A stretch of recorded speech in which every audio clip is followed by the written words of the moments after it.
तो कैसे हैं आप लोग। स्वागत है आपका इस वीडियो में। और इस वीडियो में हम पढ़ रहे हैं क्लास 9th के इकोनॉमिक्स का चैप्टर नंबर 3 जिसका नाम है पॉवर्टी एज अ चैलेंज। यानी कि इस चैप्टर में हम पढ़ने वाले हैं कि आखिर जो पॉवर्टी है यानी गरीबी है उसे हम चैलेंज के रूप में देखते हैं और क्यों देखते हैं ये और इसके क्या आयाम हैं, इन सभी चीज़ों को इस चैप्टर में हम पढ़ने वाले हैं। तो देखिए यहाँ पर हम सबसे पहले देखते हैं इस चैप्टर का ओवरव्यू, यानी कि इस चैप्टर में हमें पढ़ना क्या है, इस चीज़ को हम देख लेते हैं। ओवरव्यू में हमें बताया गया है कि ये जो चैप्टर है डील करता है इंडिया के one of the most difficult challenge, यानी कि जो सबसे बड़े चैलेंज है इंडिया के, इंडिपेंडेंट इंडिया के, उसके बारे में, यानी कि पॉवर्टी के बारे में।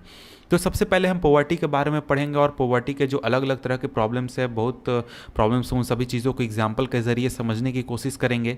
और उसके बाद हम चैप्टर में देखेंगे कि जो सोशल साइंसेज हैं, यानी कि जो हम समाज के बारे में पढ़ते हैं, जब समाज के जो स्टडीज़ होते हैं उनमें पॉवर्टी को किस तरीके से देखा जाता है।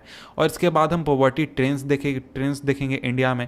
और इसके साथ ही हम देखेंगे कि पॉवर्टी के क्या कॉजेज़ हैं और जो एंटी पॉवर्टी मेजर्स लिए जाते हैं, यानी पॉवर्टी को ख़त्म करने के लिए जो काम किए जाते हैं सरकारों द्वारा, उन सभी चीज़ों को देखेंगे। और इसके बाद अंतिम में हम देखेंगे कि जो पॉवर्टी है, पॉवर्टी का कंसेप्ट, ऑफिशियल कंसेप्ट, और जो रियलिटी में ह्यूमन पॉवर्टी होता है, ये दोनों एक दूसरे के साथ कैसे जुड़ते हैं, इन सभी चीज़ों को। तो आइए हम शुरुआत करते हैं सबसे पहले इंट्रोडक्शन के साथ। तो देखिए इंट्रोडक्शन में बताया गया है कि हम अपने डेली लाइफ में हम बहुत सारे ऐसे लोगों से मिलते हैं या बहुत सारे ऐसे लोगों को देखते हैं जिन्हें कि हम गरीब समझते हैं। वो लैंडलेस लेबरर्स भी हो सकते हैं गाँवों में, या फिर वैसे लोग भी हो सकते हैं जो कि ओवरक्राउडेड झुग्गी में रहते हैं जहाँ पर बहुत भीड़ होती है शहरों के इलाकों में। वो डेली वेजेस वर्कर्स भी हो सकते हैं कंस्ट्रक्शन साइट पर, या फिर चाइल्ड वर्कर्स भी हो सकते हैं ढाबाज में। आप ढाबा में गए होंगे तो वहाँ पर आपको बच्चे काम करते हुए मिल गए होंगे कई बार। तो वो बच्चे भी क्या होते हैं, वो भी पॉवर्टी के शिकार होते हैं। और इसके अलावा बेगर्स भी हो सकते हैं, बच्चों के साथ जो कि फटे हाल रहते हैं, उनके कपड़े फटे हुए रहते हैं, पुराने रहते हैं। तो वो सभी क्या हैं, पॉवर्टी के एग्जाम्पल्स हैं। और हम पॉवर्टी को अपने चारों ओर देखते हैं। उसका रीज़न क्या है? उसका रीज़न ये है कि इंडिया में बहुत सारे लोग पॉवर्टी में है, यानी कि बहुत सारे लोग क्या हैं, गरीब हैं। और अगर हम संख्या की बात करें, नंबर्स की बात करें, तो इंडिया में हर चौथा व्यक्ति जो है वो क्या है, गरीब है, पुअर है। इसका मतलब ये हुआ कि अगर इंडिया में 125 करोड़ 130 करोड़ आबादी है तो उसमें से करीब 32 से 33 करोड़ लोग क्या हैं, गरीब हैं। और तो आप सोच समझ सकते हैं, यानी कि ये नंबर काफ़ी है ये बताने के लिए कि इंडिया में ये जो प्रॉब्लम है पॉवर्टी का, गरीबी का प्रॉब्लम है, ये कितना बड़ा प्रॉब्लम है। और इंडिया के सरकार के लिए या फिर जो इंडिया है उसके लिए ये कितना बड़ा हेडेक है, कितना बड़ा परेशानी है। और एक बात आप ये भी जान लीजिए कि पूरे वर्ल्ड में अगर हम देखें तो इंडिया के पास एक जगह पर सबसे ज़्यादा गरीबों की संख्या है।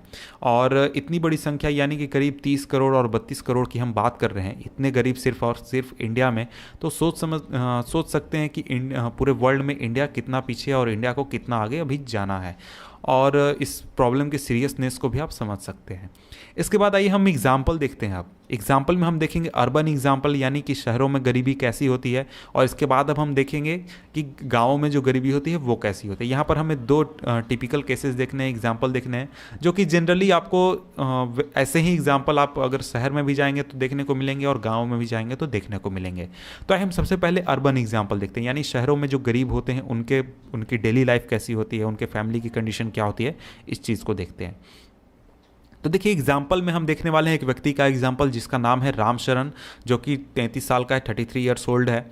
और वो एक डेली वेज लेबर के रूप में काम करता है व्हीट फ्लोर मिल में, रांची के पास, झारखंड में। और वो करीब 1500 रुपये महीने का कमा लेता है अगर उसे एम्प्लॉयमेंट मिले, और जो कि ऑफर नहीं है। इसका मतलब उसे ऐसा नहीं है कि हमेशा काम मिल ही जाता है, वो 30 डेज काम ही करता है, नहीं। उसे जब काम मिलता है तब वो 1500 रुपये कमा लेता है, लेकिन उसे जनरली जल्दी काम मिलता नहीं है। और ये जो पैसा है 1500 रुपये, ये उसके परिवार के लिए काफ़ी नहीं है। उसका परिवार जो है वो काफ़ी बड़ा है और उसमें परिवार में 6 लोग हैं, जिसमें एक वो है, उसकी वाइफ है और 4 बच्चे हैं। और जो बच्चे हैं वो 12 साल से लेकर 6 महीने के बीच में हैं। और इस एज के होने की वजह से उन्हें न्यूट्रिशन काफ़ी ज़्यादा संख्या में चाहिए। और इसके अलावा ऐसा नहीं है कि सिर्फ 6 लोग उसके परिवार में हैं, इसके अलावा उसके ओल्ड पेरेंट्स भी रहते हैं, यानी उसके माँ बाप रहते हैं रामगढ़ के पास गांव में। और उसे अपने माँ बाप के पास भी पैसे भेजने होते हैं ताकि वो अपना खर्चा चला सके। और उसके जो फादर थे वो एक लैंडलेस लेबरर थे, जो कि अब डिपेंड करते हैं रामशरण के ऊपर, उसके भाई के ऊपर, जो कि हजारीबाग में रहता है अपने खर्चे के लिए। और जो रामशरण है वो एक रूम वाले मकान में रहता है, उसके घर में सिर्फ एक रूम है और जो उसने रेंट किया हुआ है क्राउडेड बस्ती में, शहर के बाहरी इलाके में, और वो एक टेम्प्ररी घर है जिसको कि ब्रिक्स और क्ले टाइल से मिलाकर बनाया गया है। और इसके साथ ही जो उसकी वाइफ है संता देवी, वो पार्ट टाइम मेड के रूप में काम करती है कुछ घरों में और वो करीब 800 रुपये महीने का कमा लेती है। और वो मुश्किल से, यानी जी ये जो परिवार है ये मुश्किल से दाल और चावल उसे दिन में 2 बार नसीब होता है। और ऐसा नहीं है कि वो भरपेट उन्हें भोजन मिलता है, और कभी कभार ही ऐसा होता है कि वो भरपेट भोजन करते हैं। और उसका जो बड़ा बेटा है वो एक टी शॉप में हेल्पर के रूप में काम करता है ताकि वो अपने फैमिली इनकम को सप्लीमेंट कर सके, और वो करीब 300 रुपये महीने का कमा लेता है। और वहीं जो उसकी 10 साल की बेटी है वो अपने 2 छोटे भाई बहनों का ख्याल रखती है। और इन सभी बच्चों में से कोई भी बच्चा ऐसा नहीं है जो कि स्कूल जाता है, यानी कि सभी बच्चे एजुकेटेड नहीं हैं। और ये सभी लोग जो हैं इनके पास सिर्फ 2 पेयर्स कपड़े हैं, और वो भी पुराने कपड़े हैं, यानी कि दूसरे लोगों द्वारा जो पहने हुए पुराने कपड़े हो जाते हैं वैसे कपड़े हैं। और नए कपड़े तभी खरीदे जाते हैं जब पुराने जो कपड़े हैं वो बिल्कुल अनवियरेबल हो जाते हैं। और जो शूज़ हैं वो एक लग्जरी है, यानी कि जनरली वो शूज़ पहनते नहीं हैं, और कभी कभार ऐसा हो जाता है कि उन्हें शूज़ मिल जाए चाहे वो पुराने हो या फिर नए हो। और जो यंगर किड्स हैं, यानी जो 2 छोटे बच्चों की मैं बात कर रहा था, वो अंडर नरिश्ड हैं, यानी कि जितना उन्हें न्यूट्रिशन मिलना चाहिए उतना उन्हें न्यूट्रिशन मिल नहीं रहा है। और इसके साथ ही उनके पास कोई हेल्थ केयर की सुविधा नहीं है, अगर वो बीमार हो जाते हैं तो वो कहीं पर जा भी नहीं सकते हैं। तो देखिए ये हमने एग्जाम्पल देखा शहर का, कि शहर में कैसी गरीबी होती है और कि लोगों की क्या परेशानी होती है। और इसके बाद अब हम देखेंगे रूरल एग्जाम्पल, यानी कि गाँव में अगर कोई गरीब है तो वो कैसा हो सकता है। तो यहाँ पर हम एक व्यक्ति का एग्जाम्पल देखने वाले हैं जिसका नाम है लखा सिंह। और लखा सिंह एक छोटे गांव में रहता है मेरठ के पास, उत्तर प्रदेश में। उसकी जो फैमिली है उसके पास कोई भी ज़मीन नहीं है, और इस वजह से वो बड़े फार्मर्स के यहाँ काम करते हैं। और काम जो है वो उतना खास नहीं है, और उसकी इनकम जो है वो भी उतनी खास नहीं है, और उसे करीब 50 रुपये मिलते हैं अगर वो पूरे दिन हार्डवर्क करता है। लेकिन ये ऐसा नहीं है कि हमेशा उसे 50 रुपये मिलते हैं, ये कभी कभार उसे 50 रुपये मिल जाते हैं। लेकिन जनरली जब वो काम करता है तो उसे कुछ केजीज वीट मिल जाते हैं, दाल मिल जाता है, या फिर वेजिटेबल्स मिल जाते हैं पूरे दिन फार्म में काम करने के बाद। और ये जो फैमिली है इसकी, ये फैमिली 8 लोगों की है, और इससे भी 2 वक्त का खाना बहुत ही मुश्किल से मिलता है। और इसके साथ ही जो लखा सिंह है वो कच्चे हाउस में रहता है, कच्चे घर में रहता है, जैसा कि मिट्टी के घर आपने देखे होंगे कच्चे घर, वैसे घर में गांव के बाहरी इलाके में। और जो परिवार की महिलाएं हैं वो जो चारा काटने में दिन गुजारती हैं, या फिर फायरवुड्स कलेक्ट करने में दिन गुजारती हैं। और उसके जो फादर थे वो एक टीबी पेशेंट थे जो कि 2 साल पहले गुजर गए क्योंकि उन्हें प्रॉपर मेडिकेशन नहीं मिलने पाया। और उसकी जो माँ है वो अब सफ़र करती है इसी डिजीज़ से, और धीरे धीरे उसका जो लाइफ है वो भी एक तरीके से ख़त्म हो रहा है। तो देखिए यहाँ पर बात ये भी है कि गांव में ऐसा नहीं है कि एजुकेशन नहीं है, सुविधा प्राइमरी स्कूल नहीं है। प्राइमरी स्कूल गांव में है, लेकिन लखा सिंह कभी वहाँ पर गया नहीं है। और इसका रीज़न ये है कि वो जब बच्चा था, करीब 10 साल का था, तभी से उसे पैसे कमाना शुरू करना पड़ा था उसकी फैमिली कंडीशन की वजह से। और नए क्लोथ जो हैं वो ऐसा नहीं है कि वो रेगुलरली पहनते हैं, वो कई सालों में एक बार अगर नए क्लोथ वो ख़रीद लें तो ये बहुत ही बड़ी बात है। और इनके परिवार के लिए, लखा सिंह के परिवार के लिए सोप और ऑयल जो है ये भी बहुत एक बड़ी बात है। जनरली परिवार को मिलता नहीं है सोप और ऑयल यूज़ करने के लिए। इसके बाद देखिए यहाँ पर आपको बताया गया कि आप दोनों पॉवर्टी के केसेस को पढ़ें और इन सभी और डिस्कस करें इन सभी टॉपिक्स जो हैं, इशूज़ जो है पॉवर्टी से रिलेटेड इनके साथ। तो देखिए ऊपर दोनों केसेस हमने पढ़ लिए, और इसके साथ ही यहाँ पर जो इशूज़ दिए गए हैं जैसे कि landlessness, unemployment, size of family, literacy, poor health, malnutrition, child labour, helplessness.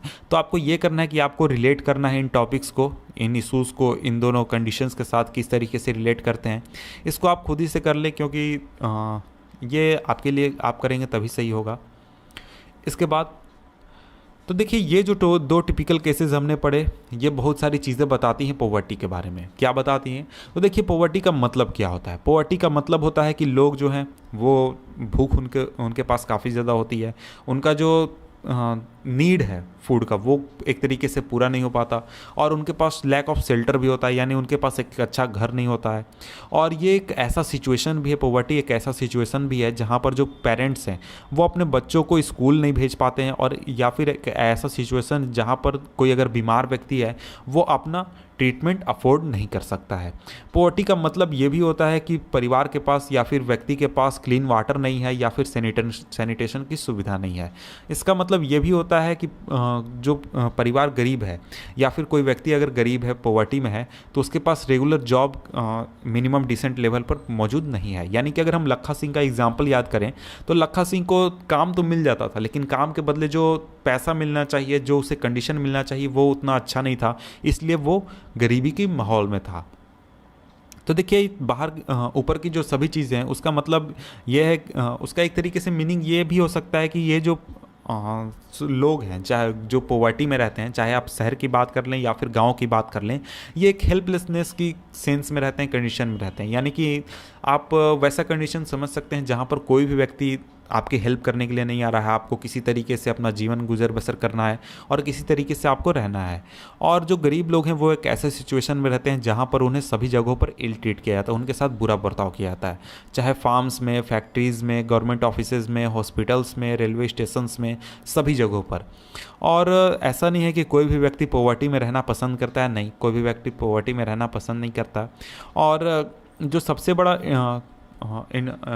Independent India के लिए चैलेंज है तो वो है कि जो मिलियंस ऑफ लोग हैं, यानी करोड़ों की संख्या में जो लोग हैं पॉवर्टी में रह रहे हैं, उनको किस तरीके से पॉवर्टी से बाहर निकाला जाए।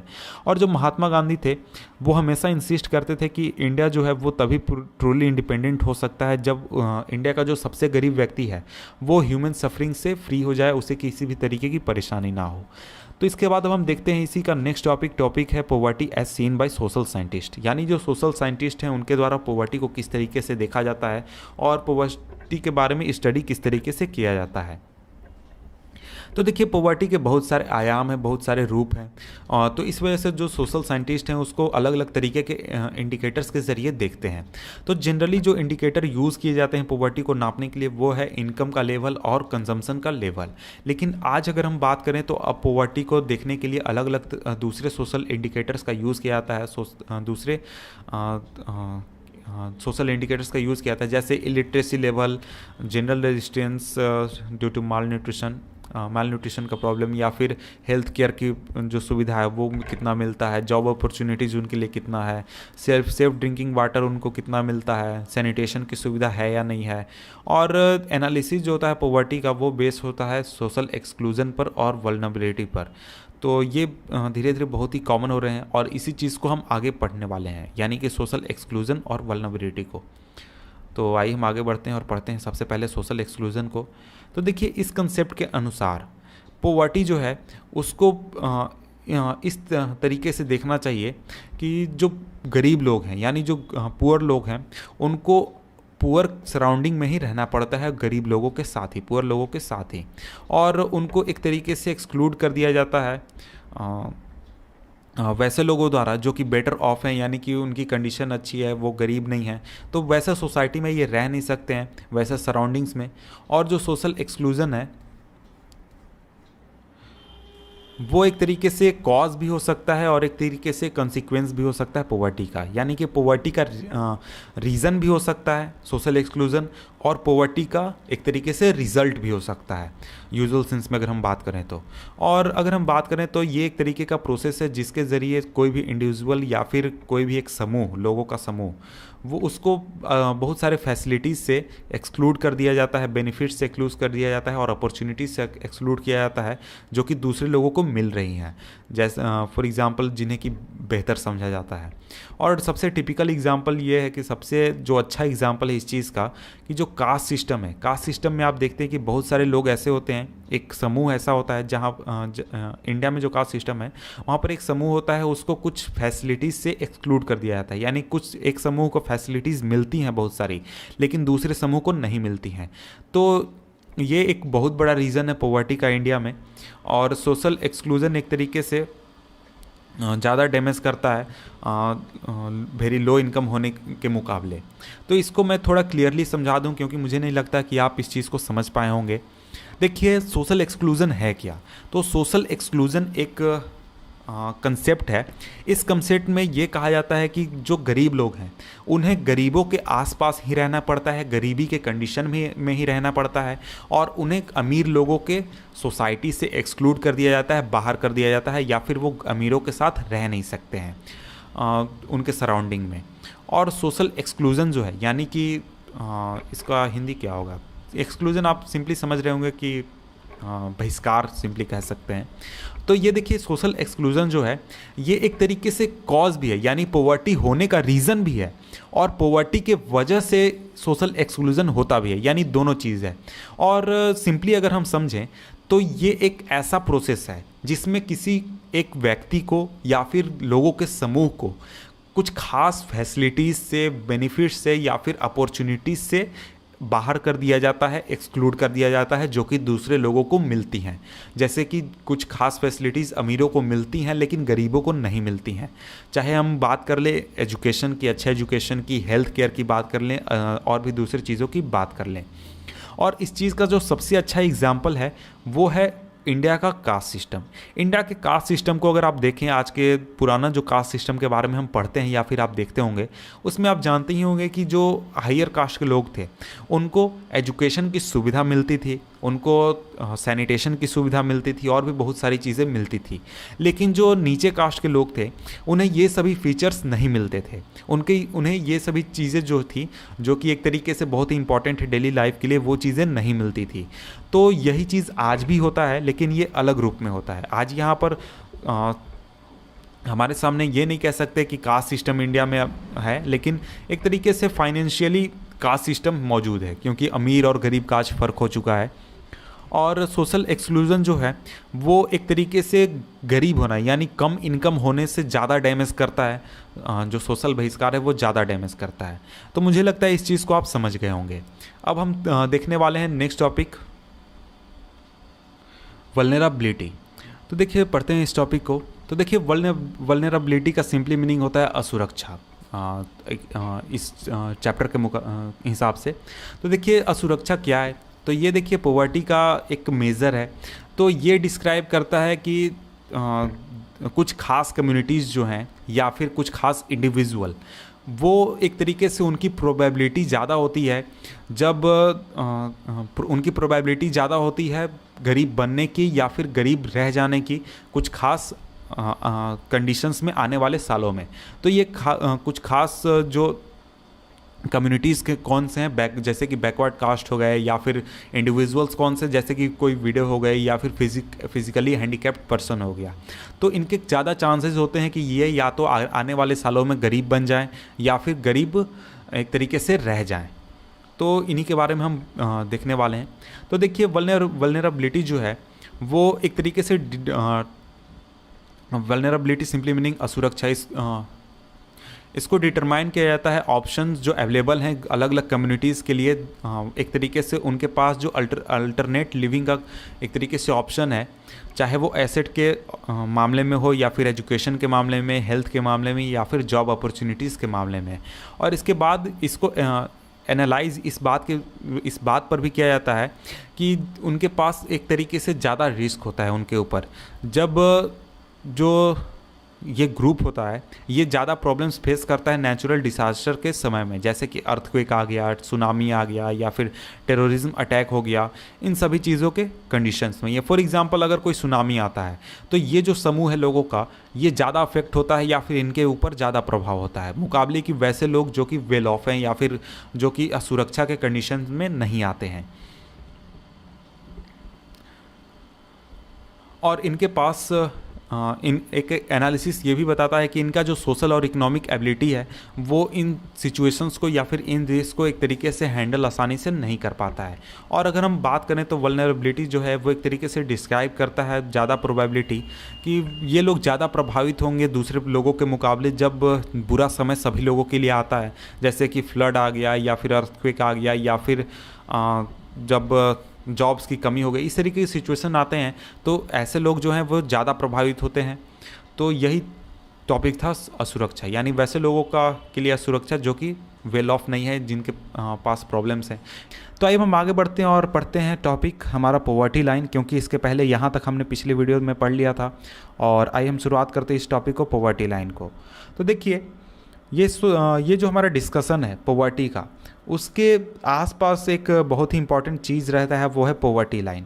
तो आखिर ये पॉवर्टी लाइन होता क्या है? तो देखिए ये एक कॉमन मेथड होता है, एक कॉमन तरीका होता है जिसके ज़रिए हम पॉवर्टी को नापते हैं। और इसका आधार ये होता है कि कोई भी व्यक्ति है या कोई फैमिली है, उसका इनकम कितना है और उसका कंजम्पशन कितना है, यानी वो कितना कमाता है और कितना खर्च करता है। और इसी के लेवल को नापते हैं हम पॉवर्टी लाइन के ज़रिए।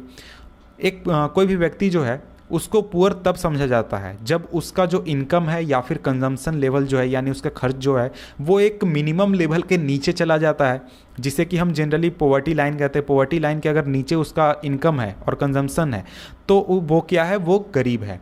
और ये मिनिमम लेवल क्या होता है? तो देखिए मिनिमम लेवल एक सीमा होता है, एक इनकम का सीमा होता है, खर्च का सीमा होता है, जिसमें आप जो बेसिक नीड्स हैं उसको फुलफ़िल कर सकते हैं। तो देखिए बेसिक नीड का मतलब क्या हुआ? आप मान लीजिए 100 रुपये कमाते हैं और 100 रुपये में आप खुद के ऊपर या अपने परिवार में सभी लोगों को अगर खाना नहीं खिला पा रहे हैं, सभी लोगों को जितनी कैलोरीज़ की ज़रूरत है खाने में वो आप नहीं पूरा कर पा रहे हैं, आप हेल्थ पूरा नहीं करने पा रहे हैं, सभी चीज़ें नहीं अगर पूरा करने पा रहे हैं, तो 100 रुपये के नीचे की जो कमाई होगी, मान लीजिए आप 60 रुपये कमाते हैं, 70 रुपये कमाते हैं, तो आप गरीब हैं। और अगर 100 रुपये से आप 110 120 कमाते हैं तो आप पुअर नहीं समझे जाएंगे, क्योंकि आप बेसिक नीड्स उतने रुपए में आप पूरा कर लेंगे। तो यही देखिए, यही एक क्राइटेरिया है जिसके ज़रिए ये चीज़ नापा जाता है कि कोई व्यक्ति अमीर है या फिर गरीब है। तो देखिए क्या ज़रूरी है और बेसिक नीड्स को पूरा करने के लिए, मतलब बेसिक नीड्स में कितना खाना किसी को चाहिए, कितना उसके कमाई होनी चाहिए, ये अलग अलग समय पर अलग अलग रहा है और अलग अलग देशों में अलग अलग इसका क्राइटेरिया है। इसलिए जो पॉवर्टी लाइन है, पॉवर्टी लाइन जो है वो समय के साथ और जगह के साथ चेंज होता है। जैसे इंडिया में जो पॉवर्टी लाइन का जो क्राइटेरिया है और जो सीमा है वो आपका चाइना से अलग है, यूएसए से अलग है और भी दूसरे देशों से अलग है। और इसके अलावा जितने भी कंट्रीज़ हैं वो अलग अलग इमेजिनरी लाइंस यूज़ करते हैं इस बात के लिए, चेक करने के लिए कि उस देश में कितने लोग गरीब हैं, कितने लोग की उतनी कमाई है, और वो अपने हिसाब से देखकर चेक करते हैं, मतलब अपने हिसाब से तय करते हैं कंट्री में महंगाई कितनी है, कितने में कौन सा सामान मिलता है, इस हिसाब से। और फॉर एग्ज़ाम्पल कोई व्यक्ति जो है, अगर आप यूएसए में जाएं तो ऐसा हो सकता है कि यूएसए में अगर आप कार नहीं रखते हैं तो आपको गरीब समझा जाएगा कि आप बहुत गरीब आदमी हैं, आपके पास पैसे नहीं हैं। लेकिन इंडिया में अगर आप बात करें तो कार अगर आप रखते हैं तो आप ऐसा नहीं है कि गरीब हैं, आप बहुत अमीर आदमी हैं।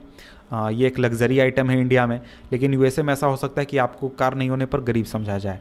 और जब पॉवर्टी लाइन को डिटरमाइन किया जाता है, तय किया जाता है इंडिया में, तो इसके लिए बहुत सारी चीज़ों को ध्यान में रखा जाता है कि कोई भी व्यक्ति के लिए मिनिमम लेवल कि फूड कितना ज़रूरी है, क्लोथिंग कितना ज़रूरी है, फुटवेयर ज़रूरी है, फ्यूल, लाइट, एजुकेशनल और मेडिकल रिक्वायरमेंट जो है, इसके लिए उसे कितने पैसे की ज़रूरत है एक महीने में या फिर रोज़ाना।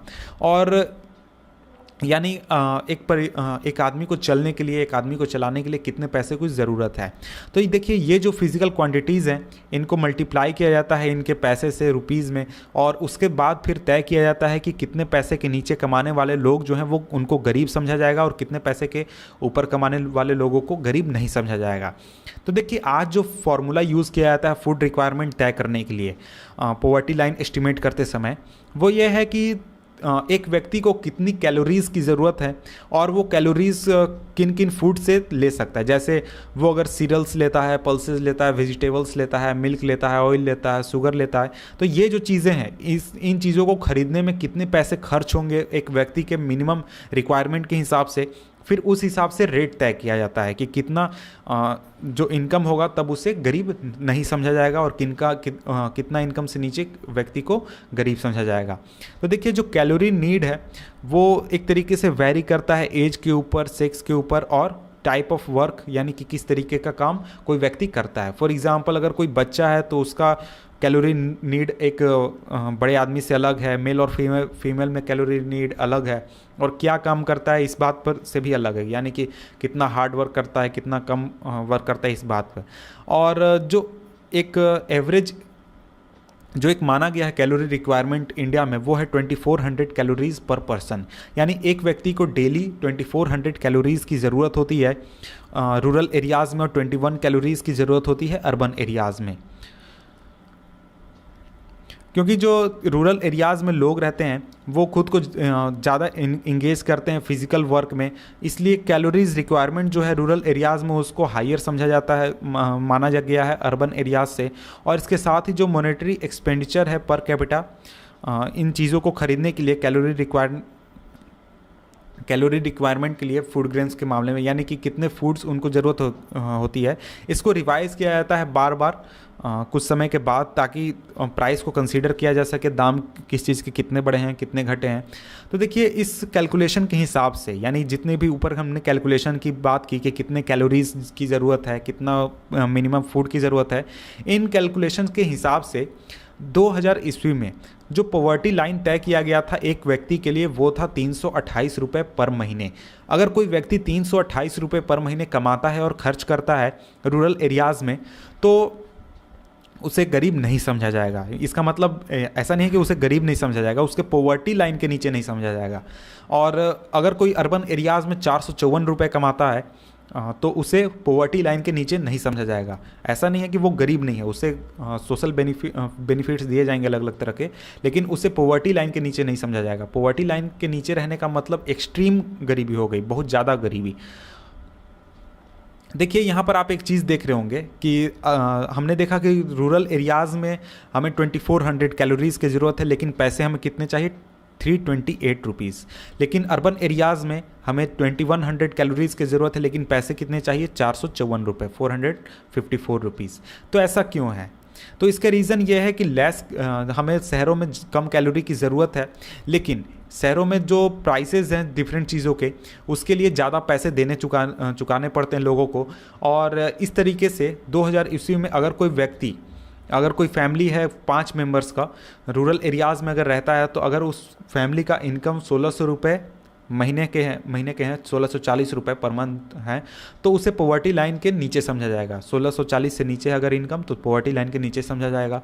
और अगर कोई फैमिली अर्बन एरियाज़ में रहता है 5 मेंबर्स के साथ, और वो करीब 2270 रुपये कमाता है पर महीने अपने बेसिक रिक्वायरमेंट्स को पूरा करने के लिए, तो उसे पॉवर्टी लाइन के नीचे समझा जाएगा। तो देखिए जो पॉवर्टी लाइन है इसको एस्टिमेट किया जाता है बार बार करीब 5 सालों के अंतर पर, और हो सकता है इसके पहले भी चेंज किया जाए, इसके बाद भी चेंज किया जाए, उसको बार बार रिवाइज़ किया जाता है। और ऐसा किया जाता है सैम्पल सर्वेज करने के बाद।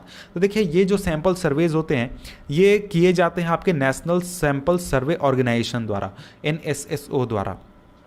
तो देखिए इसके बावजूद कंपैरिजन करने के लिए डिफरेंट कंट्रीज़ के बीच में जो बहुत सारे अलग अलग इंटरनेशनल ऑर्गेनाइजेशन है, जैसे कि वर्ल्ड बैंक हो गया, वो एक यूनिफॉर्म स्टैंडर्ड यूज़ करता है पॉवर्टी लाइन के लिए। इसका मतलब जैसे कि हम इंडिया के गवर्नमेंट की बात करें, तो इंडिया गवर्नमेंट अपना सिस्टम यूज़ करता है, चाइना की गवर्नमेंट अपना सिस्टम यूज़ करता है, और USA का गवर्नमेंट अपना सिस्टम यूज़ करता है। लेकिन जो इंटरनेशनल ऑर्गेनाइजेशन होते हैं वो सभी देशों में काम करते हैं, और वो सभी देशों में पॉवर्टी लाइन को मेज़र करते हैं और कंपेरिजन करते हैं अलग अलग देशों में। इसलिए वो एक स्टैंडर्ड सिस्टम यूज़ करते हैं पूरे वर्ल्ड के लिए, और वो है $1 पर डे। यानी कि अगर कोई व्यक्ति $1 पर डे से कम कमाता है तो उसे पॉवर्टी लाइन के नीचे समझा जाएगा। इसके बाद इसी में हमारा नेक्स्ट टॉपिक है पॉवर्टी एस्टिमेट्स। पॉवर्टी एस्टिमेट्स क्या है, हम इसे देख लेते हैं। तो देखिए यहाँ पर टेबल 3.1 की बात की जा रही है। तो देखिए टेबल 3.1 में क्या पढ़ना है हम यहाँ पर देख लेते हैं। तो अगर आप टेबल 3.1 को देखेंगे तो इसमें आपको पता चलेगा कि पॉवर्टी जो रेशियो इंडिया में वो काफ़ी कम हुआ है। 1973 में करीब 55% लोग जो थे वो पॉवर्टी लाइन के नीचे थे, लेकिन 1993 में करीब 20 सालों के बाद केवल 36% लोग जो हैं वो पॉवर्टी लाइन के नीचे हैं। और यहाँ आप देखें तो यहाँ पर यही है। 1973 में रूरल एरियाज़ में 56%, अर्बन एरियाज़ में 49%, और करीब कंबाइंड करें तो 54% क्या थे, पॉवर्टी लाइन के नीचे थे। 1993 में 36%। तो हम ये चीज़ देख सकते हैं कि गरीबी की अगर बात करें, पॉवर्टी लाइन की बात करें, तो बहुत सारे लोग जो हैं वो पॉवर्टी लाइन से अब ऊपर आ चुके हैं, बहुत सारे फैमिलीज़ पॉवर्टी लाइन से ऊपर आ चुके हैं। और जो प्रोपोर्शन था पॉवर्टी लाइन के नीचे रहने वाले लोगों का वो काफ़ी कम हो चुका है, करीब 26% पर आ चुका है 2000 ईस्वी में।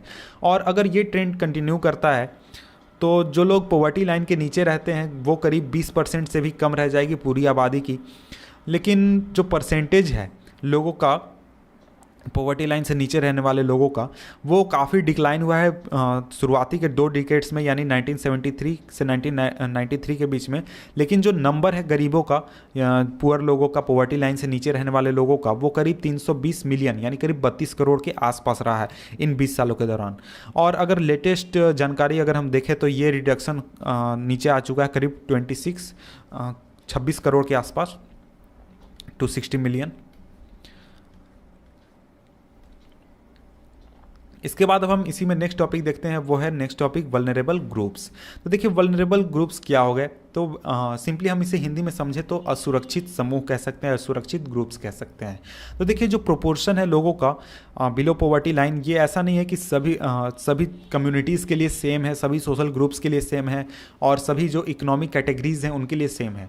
तो वैसे सोशल ग्रुप्स जो कि बहुत ज़्यादा वल्नरेबल हैं पॉवर्टी के लिए, वो हैं शेड्यूल कास्ट, शेड्यूल ट्राइब परिवार जो है, ये पॉवर्टी लाइन के नीचे बहुत ज़्यादा संख्या में, और ये बहुत ही वल्नरेबल हैं पॉवर्टी के लिए। और इसी हिसाब से अगर हम बात करें इकोनॉमिक ग्रुप्स की, तो जो वल्नरेबल ग्रुप्स हैं इस रीजन में वो हैं रूरल एरियाज़ में जो रूरल एग्रीकल्चर लेबर्स हाउस हैं, और जो अर्बन के एरियाज़ में जो कैजुअल लेबर्स हैं और उनके परिवार हैं। ये लोग जो हैं ये काफ़ी ज़्यादा एक तरीके से वल्नरेबल ग्रुप्स में आते हैं। और जो ग्राफ है 3.1, ये शो करता है कि जो परसेंटेज है गरीब लोगों का इन सभी ग्रुप्स में। तो यहाँ पर अगर इस ग्राफ को आप देखें तो शेड्यूल ट्राइब्स में करीब 51% लोग जो हैं वो क्या है, गरीबी रेखा से नीचे हैं। और अर्बन कैजुअल लेबर्स की बात करें तो करीब 50%, रूरल एग्रीकल्चर लेबर्स में 47%, शेड्यूल कास्ट में 43%, और अगर इंडिया का एवरेज बात करें पॉवर्टी रेशियो का वो है 26%।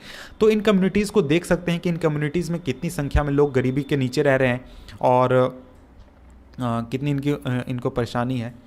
और इसके बाद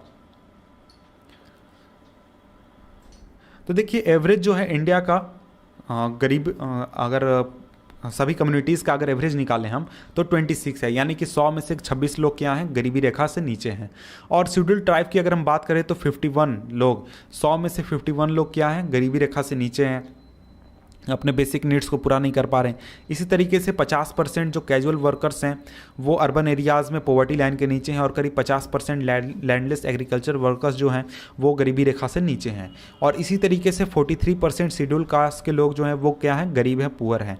और डबल डिसएडवांटेज जो है लैंडलेस कैजुअल वेज लेबर होने का यह है कि जो हाउस होल्ड्स हैं सोशली डिसएडवांटेज सोशल ग्रुप्स में, आगे मैं कर देता हूँ,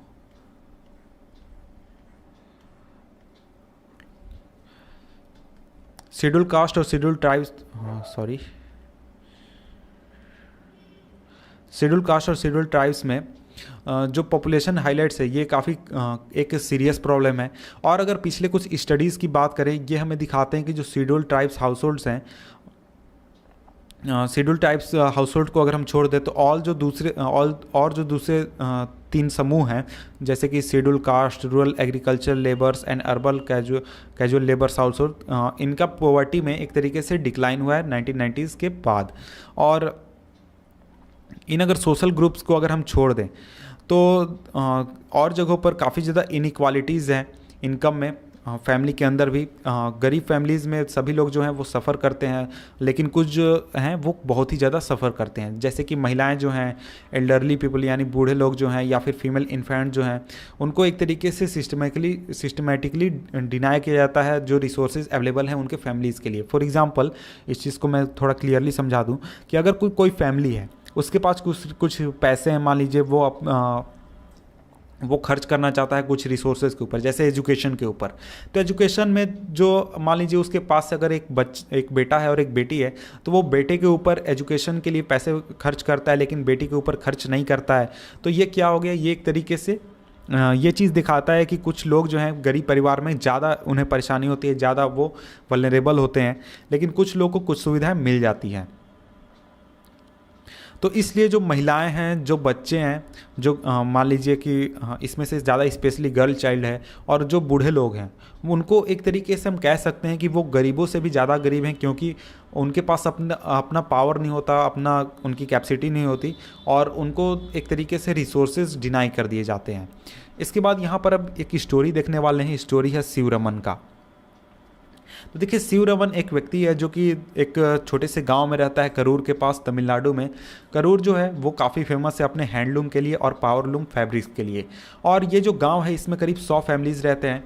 शिवरमन जो है वो एक कॉबलर है कास्ट से, और अब वो एग्रीकल्चर लेबर के रूप में काम करता है, जिसमें उसे 50 रुपये रोज़ाना मिलते हैं। लेकिन ऐसा नहीं है कि उसे हमेशा जॉब मिल ही जाता है, और उसे करीब 5 से 6 महीने जॉब मिलते हैं साल में।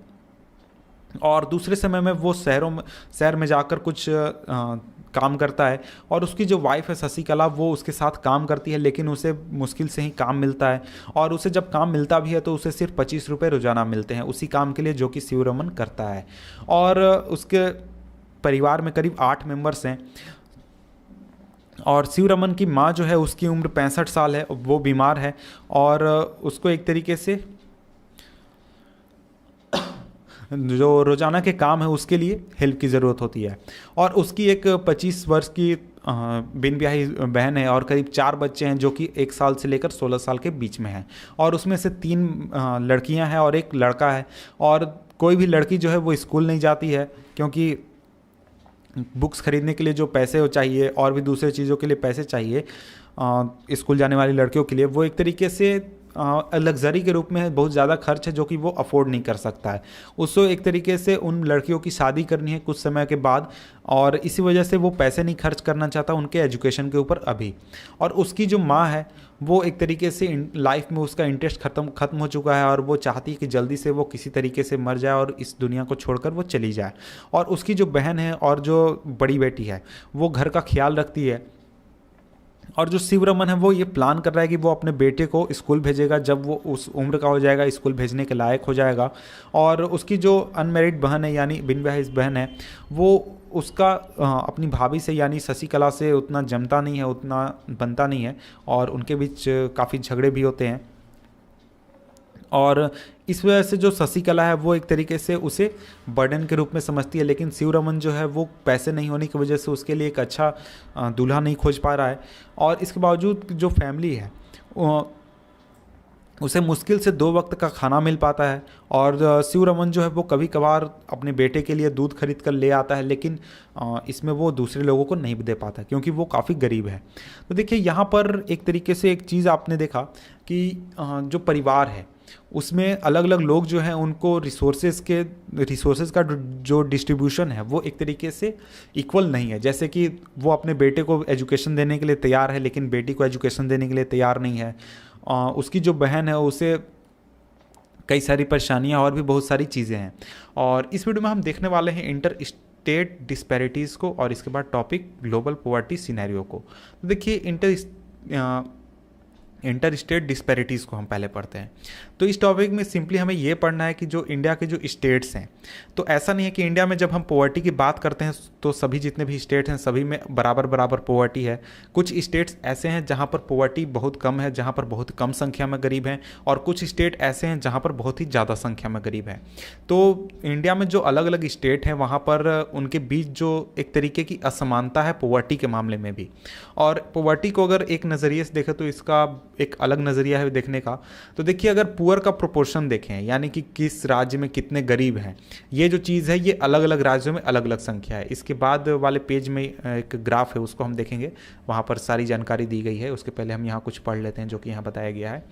तो देखिए, ऐसा हुआ है कि जो 70s का दौर था यानी 1970s को अगर हम एक बेस लाइन के रूप में लें तो उस समय में जितनी पॉवर्टी थी, जितने लोग गरीब थे, उसमें से बहुत ही ज़्यादा डिक्लाइन हुआ है अर्ली 70s के बाद। तो इसके बाद जो सक्सेस रेट था पॉवर्टी का कम होने का, पोवर्टी कम होने का, यानी जितने को लोग गरीब थे उनमें से कितने लोग गरीबी से अब बाहर आ गए, इसका सक्सेस रेट अलग अलग राज्यों का अलग अलग है। यानी कुछ राज्य जो हैं वहाँ पर बहुत सारे लोग पोवर्टी से बाहर आ चुके हैं और उनकी स्थिति अब बहुत ही अच्छी है, लेकिन कुछ राज्य जो हैं उनकी स्थिति अभी भी बहुत ही ज़्यादा ख़राब है।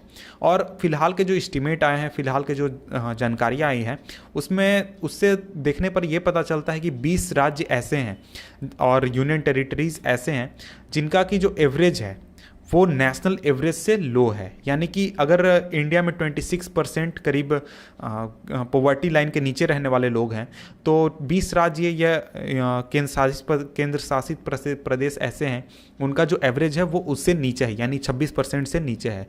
और दूसरी तरफ अगर हम देखें तो कुछ राज्य ऐसे हैं जहाँ पर इससे ज़्यादा है, जैसे कि जो उड़ीसा है, बिहार है, असम है, त्रिपुरा है, उत्तर प्रदेश है।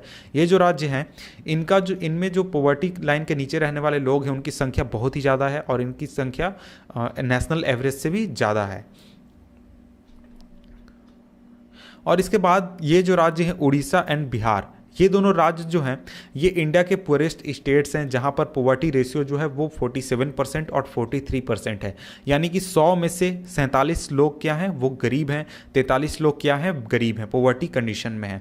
और इसके साथ ही जो रूरल पॉवर्टी है यानी गाँव में रहने वाले जो गरीब हैं, उसके अलावा जो अर्बन पॉवर्टी भी है ये भी काफ़ी ज़्यादा संख्या में बहुत ही एक बड़ी प्रॉब्लम है उड़ीसा के लिए, मध्य प्रदेश के लिए, बिहार के लिए और उत्तर प्रदेश के लिए। और उसके ये तो एक तरफ की चीज़ हमने देखी, लेकिन इसके अलावा जो दूसरे राज्य हैं जहाँ पर बहुत ही ज़्यादा ग्रोथ हुआ है, जहाँ पर बहुत ही लोगों को पॉवर्टी से बाहर लाया गया है, उन राज्यों में राज्य आते हैं केरल, जम्मू कश्मीर, आंध्र प्रदेश, तमिलनाडु, गुजरात, वेस्ट बंगाल, ये राज्य। और इसके अलावा जो पंजाब और हरियाणा है, इनको एक तरीके से इन राज्यों में जो पॉवर्टी है वो कम हुई है एग्रीकल्चर ग्रोथ की मदद से। इसके अलावा अगर केरल की बात करें तो केरल ने ज़्यादा फोकस किया था ह्यूमन रिसोर्स डेवलपमेंट में, यानी लोगों को ज़्यादा एजुकेट करने में, ज़्यादा पढ़ाने में, उनके स्किल्स को डेवलप करने, इस तरीके की चीज़ें फोकस की गई केरल में। इस वजह से वहाँ के लोग पॉवर्टी से बाहर आ पाए।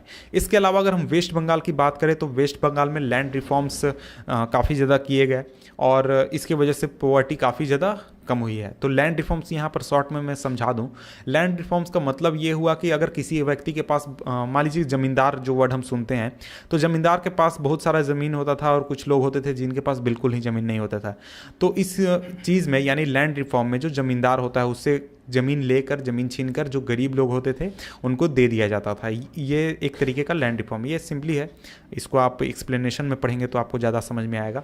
इसके अलावा अब देखते हैं कि आंध्र प्रदेश और तमिलनाडु किस तरीके से डेवलप हुए, उनकी वहाँ पर पॉवर्टी किस तरीके से रिड्यूस हुई। तो देखिए ये दो राज्य जो थे इन्होंने पब्लिक डिस्ट्रीब्यूशन सिस्टम और फूड ग्रेन्स पर काफ़ी ज़्यादा फोकस किया और इस वजह से लोगों के बीच में एक तरीके का इम्प्रूवमेंट, उनकी स्थिति में इम्प्रूवमेंट हम समझ सकते हैं कि हुआ होगा। इसके बाद अब हम नेक्स्ट पढ़ते हैं टॉपिक, वो है global poverty scenario. Global poverty scenario में हम देखने वाले हैं वर्ल्ड के कंडीशन को और वर्ल्ड में पॉवर्टी की क्या स्थिति है। तो देखिए जो प्रोपोर्शन है लोगों का, यानी पॉवर्टी लाइन के नीचे रहने वाले लोगों का डेवलपिंग कंट्रीज़ में, वो एक तरीके से एक्सप्लेन किया जाता है वर्ल्ड बैंक द्वारा। एक सिंपल डेफिनेशन उसने तय किया है कि जो लोग $1 पर दिन से कम कमाते हैं, यानी करीब 65 रुपये अभी रेट है, तो जो लोग $1 इक्वल टू 65 रुपीज़, तो उस हिसाब से जो लोग 65 रुपये से कम कमाते हैं रोजाना, उनको पॉवर्टी के नीचे समझा जाता है, पॉवर्टी लाइन के नीचे समझा जाता है। और इस हिसाब से वर्ल्ड की जो पॉपुलेशन है, उस वर्ल्ड पॉपुलेशन की 28% पॉपुलेशन 1990 में पॉवर्टी लाइन से नीचे थी और आज 2001 में 21% पॉपुलेशन जो है वो पॉवर्टी लाइन से नीचे है। तो देखिए ऐसा हुआ है कि ग्लोबल जो पॉवर्टी है उसमें भी बहुत ज़्यादा रिडक्शन हुआ है, लेकिन इसका जो रीजनल डिफरेंसेस है ये काफ़ी ज़्यादा। रीजनल डिफरेंसेस का मतलब है कि कुछ जगहों पर पॉवर्टी को काफ़ी कम किया गया है, लेकिन कुछ जगहों पर पॉवर्टी में उतना ज़्यादा इम्प्रूवमेंट नहीं हुआ है। तो फॉर एग्जांपल अगर हम चाइना की बात करें तो चाइना में बहुत ही ज़्यादा पॉवर्टी डिक्लाइन हुआ है, बहुत सारे लोगों को पॉवर्टी लाइन के नीचे से अच्छी कंडीशन में लाया गया है। अब वो अच्छा कमाते हैं, अच्छा खाते हैं, अच्छी तरह से रहते हैं। और इसके अलावा अगर हम साउथ ईस्ट एशियन कंट्रीज़ की बात करें, जैसे कि जो आपका म्यांमार और भी जो दूसरे कंट्रीज़ है, वियतनाम है, ये थाईलैंड है, इन कंट्रीज़ में इनके इन देशों में बहुत ही ज़्यादा डेवलपमेंट हुआ है, बहुत सारे लोगों को पॉवर्टी से बाहर निकाला गया है। और उसका रीज़न ही कह सकते हैं या फिर उसका फैक्टर हम कह सकते हैं वो है रैपिड इकोनॉमिक ग्रोथ और बहुत ज़्यादा इन्वेस्टमेंट ह्यूमन रिसोर्स डेवलपमेंट में। ह्यूमन रिसोर्स डेवलपमेंट अगर आप नहीं समझ रहे हो तो इसका बेसिक मतलब होता है लोगों को एजुकेट करना, लोगों को स्किल्स देना, इस तरीके की चीज़ें करना। और अगर हम चाइना का एग्जाम्पल लें या फिर चाइना की अगर हम बात करें तो चाइना में करीब 60 करोड़ लोग पॉवर्टी लाइन के नीचे थे 1981 में, यानी 1980 के आसपास। और 2001 में अगर हम बात करें तो वहाँ पर सिर्फ 21 करोड़ लोग पॉवर्टी लाइन के नीचे हैं।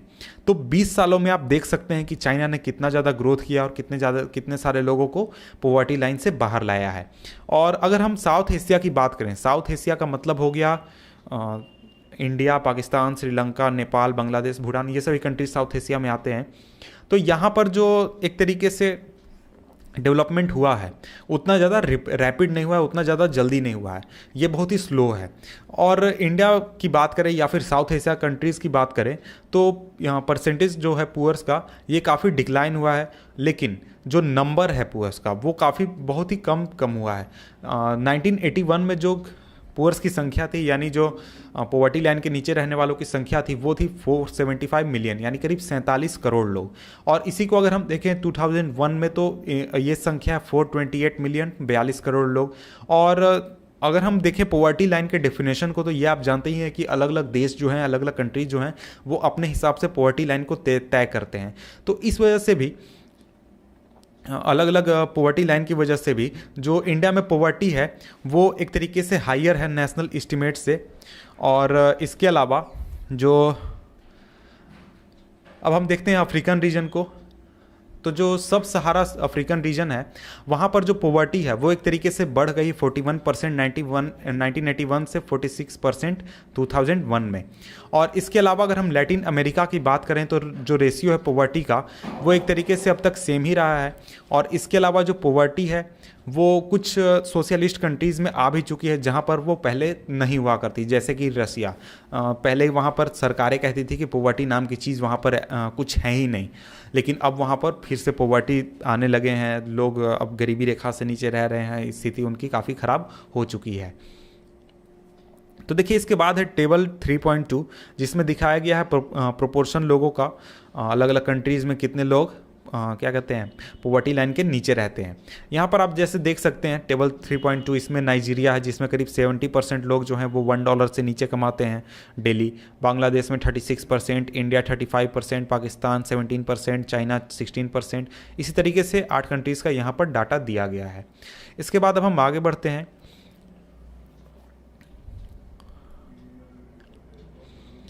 तो देखिए एक मिलेनियम डेवलपमेंट गोल तय किया गया था यूनाइटेड नेशन द्वारा, जिसमें यूनाइटेड नेशन ने कहा था कि वो करीब 2005 तक, यानी क्या कहते हैं 2005 तक, इसको ऊपर मैं कर देता हूँ, ऊपर यहाँ पर पढ़ना है, इधर है, यस यहाँ पर है।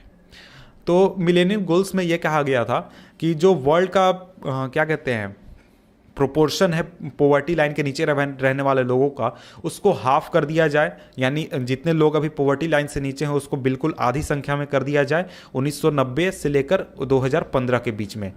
और पता नहीं ये हो पाया है कि नहीं, अब इस बात की मुझे जानकारी नहीं है। इसके बाद अब हम आगे बढ़ते हैं और आगे टॉपिक देखते हैं क्या पढ़ना है हमें। यहाँ पर देखिए पहले हम देख लेते हैं ये अलग अलग कंट्रीज़ का ग्राफ। तो यहाँ देखिए ग्राफ है जिसमें चाइना का आप देख सकते हैं कितनी संख्या में पहले कितनी संख्या में लोग गरीब थे और अब कितनी संख्या में लोग गरीब हैं। इस ग्राफ को अच्छी तरह से पढ़ लें तो आपको अलग अलग कंट्रीज़ की जानकारी आपको हो जाएगी। इसके बाद अब हम देखते हैं नेक्स्ट टॉपिक, वो है कॉजेज ऑफ पॉवर्टी, यानी पॉवर्टी होने के क्या रीजन्स हैं, आखिर किस रीज़न से पॉवर्टी हुए हैं। तो देखिए अगर इंडिया की बात करें तो इंडिया में बहुत सारे रीजन्स हैं जिस वजह से पॉवर्टी क्रिएट हुए हैं, बहुत सारे रीजन्स हैं। और इसमें से एक जो हिस्टोरिकल रीज़न ये है हाल फिलहाल की अगर हम बात करें तो बहुत पुराना जाएंगे तो वो अब रिलेवेंट नहीं है इंडिया से। और अभी अगर बात करें तो जो हिस्टोरिकल रीजन है वो है कि ब्रिटिश जब यहाँ पर रूल कर रहे थे, ब्रिटिश कॉलोनियल एडमिनिस्ट्रेशन था इंडिया में, तो उस समय में इंडिया में उतना ज़्यादा इकोनॉमिक डेवलपमेंट नहीं हुआ है। इंडिया में उतनी सारी संख्या में फैक्ट्रीज नहीं लगाए गए, लोगों को जॉब्स नहीं मिले, बहुत सारी प्रॉब्लम्स हुई, लोगों को अच्छा खाना नहीं मिलता था, बहुत सारी चीज़ें होती थी। इस वजह से इंडिया एक तरीके से बहुत ही ज़्यादा पीछे हो गया 1947 तक। और इसके अलावा जो पॉलिसीज़ होते थे कॉलोनियल गवर्नमेंट के और जो रूल्स वो बनाते थे, उस वजह से जो ट्रेडिशनल हैंडीक्राफ्ट बिजनेस था तो वो एक तरीके से ख़त्म हो गया, ख़राब हो गया। और इसके अलावा जो टेक्सटाइल्स जैसी इंडस्ट्रीज थी वो उतनी ज़्यादा डेवलप नहीं हो पाई और उनको बहुत सारे प्रॉब्लम्स फेस करने पड़े। और इसके अलावा जब तक ये रूल करते रहे, यानी कि ब्रिटिशर्स जब तक रूल करते रहे, तो इंडिया का तो डेवलपमेंट बिल्कुल भी नहीं होने पाया। वो एकदम ख़राब कंडीशन, बुरी कंडीशन में थी इंडिया। और इसके बाद जब इंडिया आज़ाद हुआ तो उसके बाद 80s तक बहुत ही कम लोग बहुत ही कम था ग्रोथ रेट जो था वो बहुत ही कम था। इस वजह से उतना ज़्यादा इफेक्ट चेंज हम नहीं देख पाते हैं 1980s तक। क्या कहते हैं, इंडिया के कंडीशन में पॉपुलेशन के क्या कहते हैं, डेमोग्राफिक उतना ज़्यादा चेंज नहीं आया है। और अगर 80s की बात करें,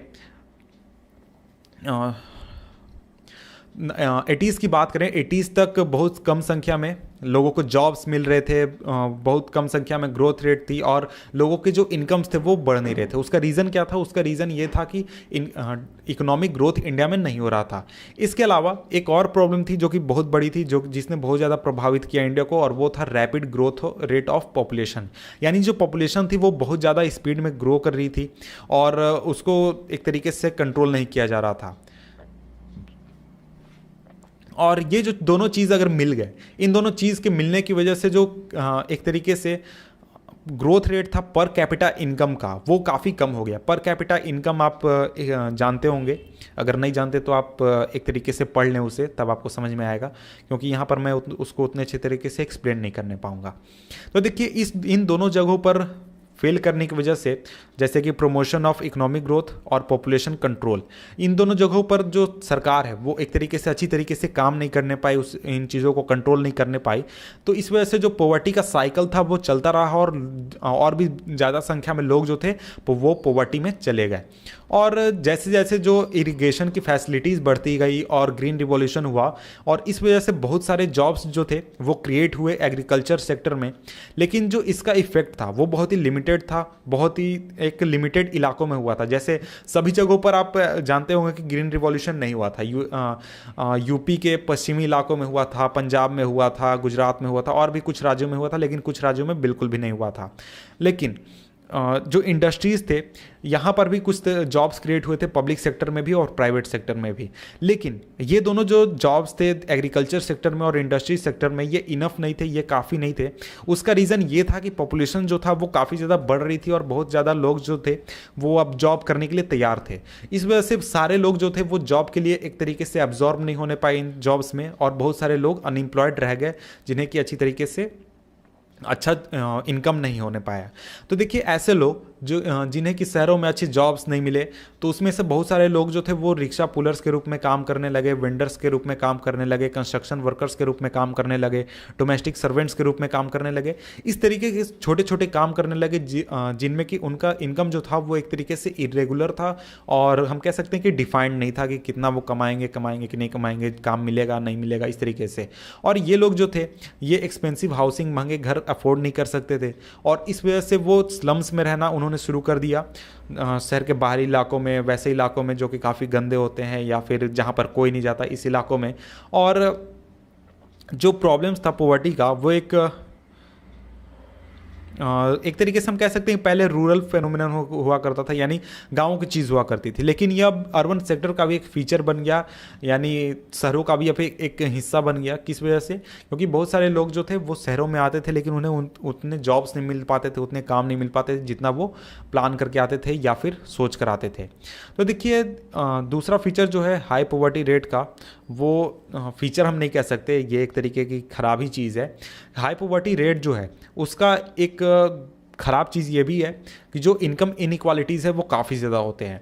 और जो सबसे बड़ा रीज़न है इस चीज़ का वो है unequal distribution of land and other resources.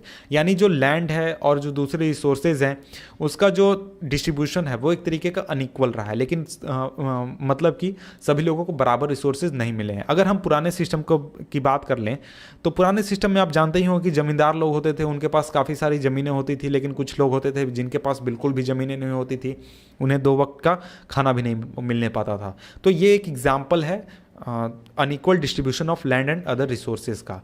और बहुत सारे पॉलिसीज सरकार द्वारा बनाए गए हैं, लेकिन इसके बावजूद भी हम एक तरीके से अच्छी तरीके से इस इशू को यानी पॉवर्टी को टैकल नहीं करने पाए हैं, क्या कहते हैं, ख़त्म नहीं करने पाए हैं। जो ज़्यादातर पॉलिसी इनिशिएटिव किए गए हैं जैसे कि लैंड रिफॉर्म्स, जो कि एक तरीके से इस बात को टारगेट करते थे कि जो एसेट्स हैं यानी जो ज़मीन है या फिर दूसरी तरीके के एसेट्स हैं गांवों के इलाकों में, उनको रीडिस्ट्रीब्यूट किया जाए, उनको अच्छी तरीके से इम्प्लीमेंट नहीं किया गया है, अच्छी तरीके से उसको अप्लाई नहीं किया गया है और ज़्यादातर राज्यों द्वारा। और इस वजह से जो लैंड रिसोर्सेज हैं एक तरीके से बड़ा रीज़न हम कह सकते हैं पॉवर्टी का इंडिया में। और अगर प्रॉपर इम्प्लीमेंटेशन होता सभी पॉलिसीज़ का जो कि गवर्नमेंट द्वारा अडॉप्ट की जाती है केंद्र सरकार द्वारा, तो एक तरीके से लाखों करोड़ों की संख्या में जो गाँव में रहने वाले गरीब लोग हैं उनकी स्थिति को सुधारा जा सकता था, उनके क्या कहते हैं, उनको पॉवर्टी से बाहर लाया जा सकता था। इसके अलावा दूसरे जो सोशियो कल्चरल और इकोनॉमिक फैक्टर हैं वो भी रिस्पॉन्सिबल है पॉवर्टी के लिए। जैसे कि अगर हम कुछ सोशल ऑब्लिगेशंस को देख लें और रिलीजियस सेरेमनीज़ को एक तरीके से देखें तो इंडिया में लोग जो हैं उसमें अगर बहुत कम लोगों को, बहुत गरीब लोगों को भी इंक्लूड करें तो वो बहुत ही पैसा खर्च करते हैं रिलीजियस सेरेमनीज़ में। और इस हिसाब से जो स्मॉल फार्मर्स हैं उनको ज़्यादा पैसों की ज़रूरत होती है एग्रीकल्चर इनपुट्स खरीदने के लिए, सीड्स खरीदने के लिए, फर्टिलाइज़र, पेस्टिसाइड, इन सभी चीज़ों को खरीदने के लिए। और इन कामों की वजह से, इस चीज़ की वजह से जो पुअर होता है उनको एक तरीके से उनके पास मुश्किल से कोई पैसा जमा होने पाता है और इस वजह से वो उधार लेते हैं। और उधार नहीं चुका पाने के कारण, क्योंकि वो पॉवर्टी में होते हैं, वो गरीब होते हैं, वो एक तरीके से इंडेप्टनेस का शिकार हो जाते हैं। और इस वजह से जब हाई लेवल हो जाता है इंडेप्टनेस का तो ये भी चीज़ है, एक तरीके का कॉज भी है और इफेक्ट भी है पॉवर्टी का। तो ये सभी चीज़ें हमने देखी कॉजेज ऑफ पॉवर्टी। इसके बाद देखिए नेक्स्ट टॉपिक है हमारा एंटी पॉवर्टी मेजर्स। इसमें हम देखेंगे कि जो सरकारों ने एक तरीके से क्या क्या काम किया है, क्या क्या किया गया है पॉवर्टी को ख़त्म करने के लिए। तो अब हम आगे बढ़ते हैं और पढ़ते हैं आगे के टॉपिक, और टॉपिक है हमारा एंटी पॉवर्टी मेजर्स। तो देखिए इसके पहले हमने पॉवर्टी के बारे में जाना, पॉवर्टी लाइन के बारे में पढ़ा, वर्ल्ड में पॉवर्टी के बारे की क्या स्थिति है उसको देखा, और पॉवर्टी के कॉजेज़ को हमने पिछले वीडियो में पढ़ा था। और इस वीडियो में हम पढ़ने वाले हैं एंटी पॉवर्टी मेजर्स को, यानी पॉवर्टी को ख़त्म करने के लिए कौन कौन से काम किए जाते हैं, कौन कौन से एक्शन लिए जाते हैं सरकारों द्वारा। तो देखिए जो पॉवर्टी को रिमूव करना ये एक बहुत बड़ा टारगेट हम कह सकते हैं या फिर ऑब्जेक्टिव कह सकते हैं इंडियन गवर्नमेंट के लिए है, और इंडिया के डेवलपमेंट का एक टारगेट है ये। और जो अभी का करंट जो एंटी पॉवर्टी स्ट्रेटजी है, यानी जो एक तरीका अपनाया जा रहा है सरकार द्वारा पॉवर्टी को ख़त्म करने के लिए, यानी कि गरीबी को ख़त्म करने के लिए, वो 2 चीज़ों पर मेनली बेस्ड है। पहला तो इकोनॉमिक ग्रोथ को प्रमोट किया जाए, और दूसरा एंटी पॉवर्टी प्रोग्राम जो हैं उनको एक तरीके से उन लोगों के लिए टारगेट किया जाए जिन लोगों को एक तरीके से पॉवर्टी से बाहर निकालना है। तो देखिए अगर हम बात करें इंडिया के डेवलपमेंट की, तो शुरुआत के जो 30 साल थे इंडिया के आज़ाद होने के बाद, यानी कि जो 1947 से लेकर 1980s तक, तो उस समय तक जो पर कैपिटा इनकम था उसका जो ग्रोथ था वो बहुत ही छोटा सा था, और जो पॉवर्टी थी उसमें बहुत ही कम कमी आई थी। इसका मतलब है कि बहुत ही कम लोगों को पॉवर्टी से बाहर ला पाई थी सरकार, और जो लोगों की पर कैपिटा इनकम थी वो भी उतनी ज़्यादा ग्रो नहीं हो रही थी। और जो ऑफिशियल पॉवर्टी थी 1950s में वो थी करीब 45% लोग उस समय पॉवर्टी के अंदर रहते थे। तो ये करीब अर्ली 80s तक यानी 1980s तक ये ऐसे ही रही। इसका मतलब है कि 45% लोग 1980s तक भी गरीब ही रहे।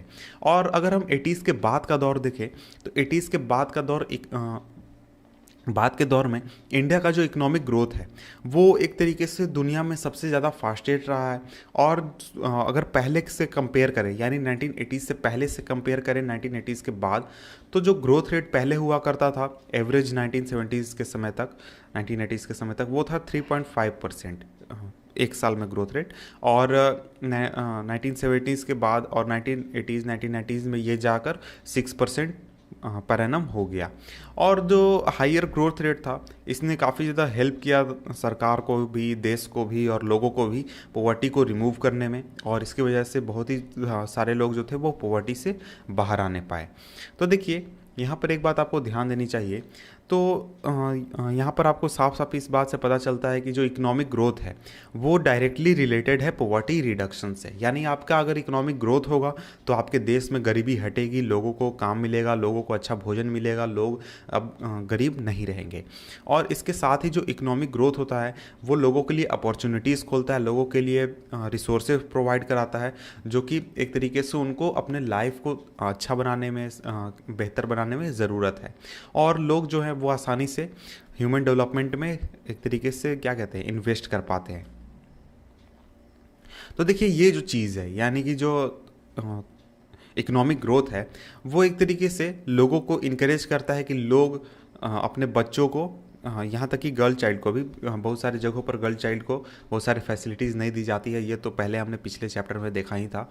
और इस वजह से लोग जो है वो अपने बच्चों को स्कूल भेजते हैं। उसका रीज़न ये होता है कि चाहते हैं कि बच्चे जो हैं वो पढ़ जाएं और उनका जो इनकम है वो काफ़ी ज़्यादा हो जब वो पढ़कर किसी जॉब में जाएं।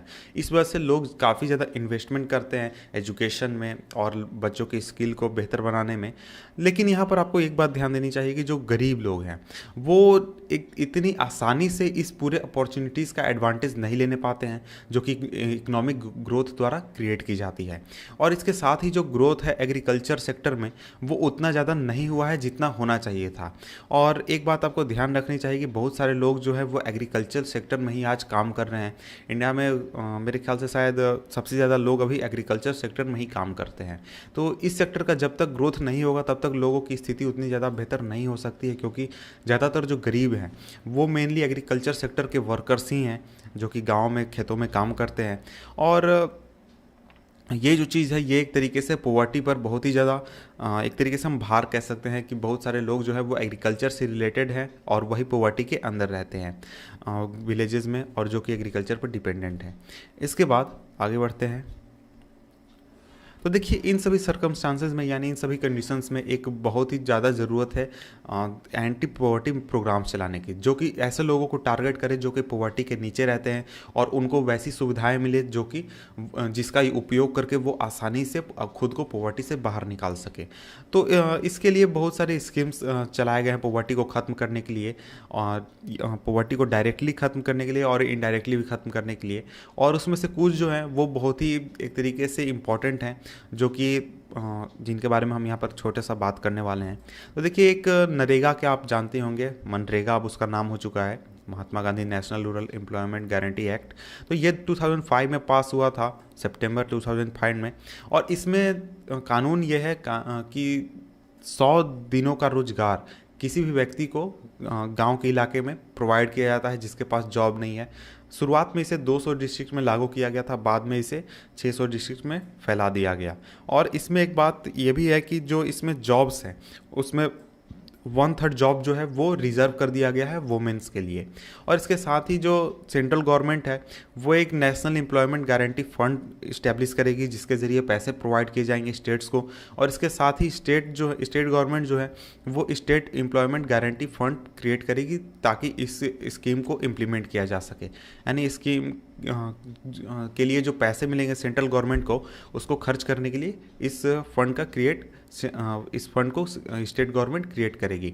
और इस प्रोग्राम के अंदर अगर कोई आदमी है जो कि अप्लाई करता है कि हाँ जी मुझे 100 दिनों का जॉब चाहिए और उसे 15 दिनों के अंदर अगर जॉब नहीं मिलता है तो उसे डेली अनएम्प्लॉयमेंट अलाउंस मिलेगा, उसे डेली अनएम्प्लॉयमेंट अलाउंस सरकार द्वारा दिया जाएगा।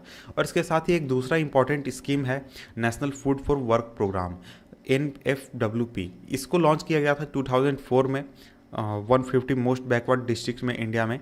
और ये जो प्रोग्राम है ये सभी जहाँ पे ये लागू है वहाँ के सभी गरीब किसानों के लिए या फिर गरीब लोगों के लिए चालू है। कोई भी उसमें जाकर इनरोल खुद को कर सकता है।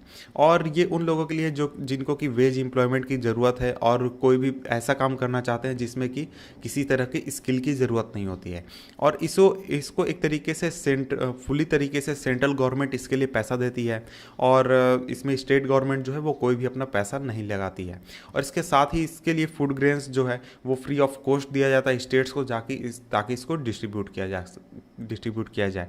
और जब मनरेगा जो था वो जब फोर्स में आया तो NFWP जो था उसको सबस्यूम कर दिया गया इसी प्रोग्राम में, और दोनों अब एक साथ चलते हैं। और इसके साथ ही एक दूसरा प्रोग्राम भी है जिसके बारे में हम यहाँ पर बात कर लेते हैं, और वह है प्राइम मिनिस्टर रोजगार योजना PMRY। तो देखिए ये जो स्कीम है इसको स्टार्ट किया गया था 1993 में।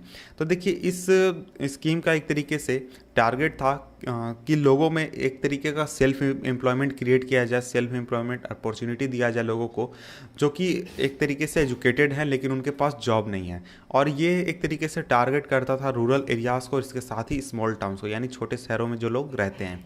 तो देखिए इनको जो लोग इस काम के लिए आगे आते थे यानी इस स्कीम का फ़ायदा उठाना चाहते थे उनको छोटे बिजनेस इस्टेब्लिश करने में या फिर छोटे इंडस्ट्रीज़ इस्टेब्लिश करने में हेल्प किया जाता था। और अभी भी किया जाता है, ऐसा नहीं है कि पहले ये किया जाता था। और इसके साथ ही एक और स्कीम है वो है rural employment generation programme REGP। इसको लॉन्च किया गया था 1995 में। और देखिए इसका जो एम था वो था एक तरीके से सेल्फ एम्प्लॉयमेंट अपॉर्चुनिटीज़ क्रिएट करना रूरल एरियाज़ में और स्मॉल टाउन्स में क्रिएट करना। और देखिए टारगेट जो था इसका वो था करीब 25 लाख नए जॉब क्रिएट करना। और ये लागू किया गया था 10th 5 ईयर प्लान में। और इसके बाद है स्वर्ण जयंती ग्राम स्वरोजगार योजना, और इसको लॉन्च किया गया था 1999 में। और इसको आगे हम देख लेते हैं। तो ये सभी स्कीम्स हैं, मुझे नहीं लगता कि ये सभी आपके लिए उतना इंपॉर्टेंट है लेकिन मैं यहाँ पर आपको बता दे रहा हूँ शॉर्ट में। तो देखिए इस प्रोग्राम का एक तरीके से टारगेट ये था कि जो असिस्टेड पुअर फैमिलीज़ हैं उनको एक तरीके से पॉवर्टी लाइन के बाहर लाया जाए और इसके लिए उनको ऑर्गेनाइज़ किया जाए सेल्फ हेल्प ग्रुप्स में और बैंक क्रेडिट और गवर्नमेंट सब्सिडी की मदद से। तो यहाँ पर एक वर्ड है असिस्टेड पुअर फैमिलीज़। तो देखिए इसका सिंपली मतलब ये हुआ कि वैसे लोग जिनको कि गवर्नमेंट के द्वारा फूड ग्रेन्स दिए जा रहे हैं और दूसरे तरह के असिस्टेंस दिए जा रहे हैं, उन फैमिलीज़ की यहाँ पर बात हो रही है। इसके बाद एक और है प्रधानमंत्री ग्रामोदय योजना। तो देखिए इसको 2000 ईस्वी में लॉन्च किया गया था और इसमें सेंट्रल असिस्टेंट प्रोवाइड किया जाता था स्टेट्स को बेसिक सर्विसेज के लिए, जैसे कि प्राइमरी हेल्थ के लिए, प्राइमरी एजुकेशन के लिए, रूरल सेंटर के लिए, rural drinking water, rural electrification के लिए। और इसमें देखिए जैसे गाँवों में स्कूल बनाना हो गया, फिर हॉस्पिटल बनाना हो गया, इस तरह की चीज़ें के लिए इसमें स्टेट गवर्नमेंट को सेंट्रल गवर्नमेंट पैसा देती है और सेंट्रल गवर्नमेंट जो है वो गाँव में जाकर स्टेट गवर्नमेंट जो है वो गाँव में जाकर काम करती है। और इसके अलावा दूसरा जो इम्पोर्टेंट स्कीम है वो अंत्योदय अन्न योजना है, और इसके बारे में आप ज़्यादा नेक्स्ट चैप्टर में पढ़ेंगे, यहाँ पर लिखा हुआ है। तो देखिए शॉर्ट में हमने यहाँ पर देखा कि कौन कौन से स्कीम जो हैं वो जिनको यूज़ किया जा रहा है पॉवर्टी को ख़त्म करने के लिए सरकार द्वारा। इसके अलावा भी बहुत सारे स्कीम्स हैं जिनको यूज़ किया जाता है या फिर चलाया जाता है ताकि लोगों को पॉवर्टी लाइन से बाहर लाया जा सके। तो देखिए जो रिज़ल्ट है इन प्रोग्राम्स का वो ऐसा नहीं है कि बिल्कुल एकदम परफेक्ट है और ऐसा भी नहीं है कि बिल्कुल ख़राब है। कुछ जगहों पर इसका रिज़ल्ट जो है काफ़ी अच्छा रहा है और कुछ जगहों पर बिल्कुल ही ख़राब एक तरीके से रिज़ल्ट रहा है। तो देखिए जो सबसे बड़ा रीज़न है उतना इफ़ेक्टिव ये जो प्रोग्राम्स हैं ये नहीं रहे हैं, उसका रीज़न ये है कि इसका इम्प्लीमेंटेशन उतनी अच्छी तरीके से नहीं हुआ है और टारगेटिंग भी अच्छी तरीके से नहीं हुआ है। और इसके साथ ही बहुत सारे जो स्कीम्स है वो एक दूसरे को ओवरलैप करते हैं, यानी उतनी अच्छी तरीके से वो इम्प्लीमेंट नहीं होते हैं। और गुड इंटेंशन के बावजूद, यानी अच्छे इंटेंशन से स्कीम को बनाया गया है और बहुत सारी चीज़ों को सोच कर बनाया गया है, लेकिन जो बेनिफिट है इन स्कीम्स का वो पूरी तरीके से उन गरीबों के पास नहीं पहुंचता जिनके लिए ये इन स्कीम्स को बनाया गया है और जिनको इन चीज़ों की बहुत ही ज़्यादा ज़रूरत है। और इसलिए बहुत ही ज़्यादा ये ज़रूरी है कि ज़्यादा एम्फेसिस किया जाए इन प्रोग्राम्स को अच्छी तरीके से मॉनिटर करने के लिए और अगर ये चीज़ें जो हैं, यानी ये जो प्रोग्राम्स, इनको अगर अच्छी तरीके से मॉनिटर किया जाए तो हो सकता है आने वाले कुछ सालों में इंडिया में हम देखेंगे कि पॉवर्टी जो है वो काफ़ी ज़्यादा कम हो चुकी है, काफ़ी ज़्यादा खत्म हो चुकी है। इसके बाद नेक्स्ट टॉपिक है इसी में, वो है द चैलेंजेस अहेड, यानी कि आगे हमारे लिए क्या चैलेंज होंगे आने वाले सालों में, और इन सभी चीज़ों के बावजूद क्या चैलेंजेस हैं। तो देखिए पॉवर्टी जो है वो आपने देखा कि इंडिया में काफ़ी ज़्यादा डिक्लाइन हुई है अगर हम कंपेयर करें 1980s से 1970s से। लेकिन इन प्रोग्रेस के बावजूद भी जो पॉवर्टी रिडक्शन है वो इंडिया का सबसे इम्पॉर्टेंट चैलेंज है और सबसे बड़ा चैलेंज है। और अगर हम डिस्पैरिटीज़ की बात करें तो जो रूरल और जो अर्बन एरियाज़ हैं उसमें आपने देखा कि अलग अलग स्टेट्स में आपको डिस्पैरिटीज़ आपको देखने को मिल जाती हैं। कुछ स्टेट्स में कम है, कुछ स्टेट्स में बहुत ज़्यादा है। और इसके साथ ही जो सोशल और इकोनॉमिक ग्रुप हैं कुछ वो ज़्यादा वल्नरेबल है पॉवर्टी के लिए। कुछ आपने देखा कि सोशल ग्रुप्स हैं उनमें बहुत ज़्यादा संख्या है लोगों की जो पॉवर्टी लाइन के नीचे रहते हैं, और कुछ ग्रुप्स ऐसे हैं जिनमें बहुत ही कम संख्या में लोग पॉवर्टी लाइन के नीचे रहते हैं। तो देखिए पॉवर्टी रिडक्शन जो है वो ऐसा एक्सपेक्ट किया जा रहा है और ऐसा लग रहा है कि अगले 10 से 15 सालों में इसका रिजल्ट जो है वो काफ़ी बेहतर होगा और बहुत सारे लोग पॉवर्टी से बाहर आ जाएंगे। और इसका एक तरीके से बड़ा रीज़न यह है कि इंडिया में अभी जो इकोनॉमिक ग्रोथ है वो काफ़ी हाई चल रहा है और बहुत ही सारे लोगों को जॉब्स मिल रहे हैं। और इसके साथ ही सरकार जो है वो इस बात पर काफ़ी ज़्यादा स्ट्रेस दे रही, काफ़ी ज़्यादा दबाव दे रही है कि लोगों को फ्री एलिमेंट्री एजुकेशन प्रोवाइड किया जाए। और इसके साथ ही जो पॉपुलेशन ग्रोथ रेट है वो भी आपने देखा होगा पिछले कुछ सालों में काफ़ी कम हुआ है। और इसके साथ ही वोमेन को भी काफ़ी एम्पावर किया जा रहा है, वोमेन्स को बहुत सारे पावर्स मिल रहे हैं।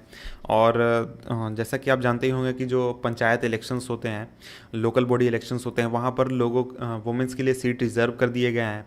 तो इस तरीके से बहुत सारी चीज़ें की जा रही हैं।